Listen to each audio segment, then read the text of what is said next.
National Weather Service in Indianapolis has issued a tornado warning for northeastern Davies County, Greene County, northern Martin County until 10:15 p.m. Eastern Daylight Time. At 9:31 p.m. Eastern Daylight Time, National Weather Service Doppler radar indicated a severe thunderstorm capable of producing a tornado. This dangerous storm was located near Linton, or 30 miles southeast of Terre Haute, and moving southeast at 35 miles per hour.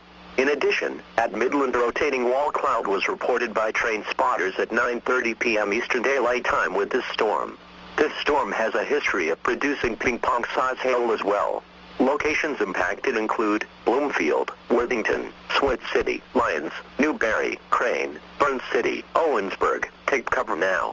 Move to an interior room on the lowest floor of a sturdy building. Avoid windows. If in a mobile home, a vehicle, or outdoors, move to the closest substantial shelter and protect yourself from flying debris.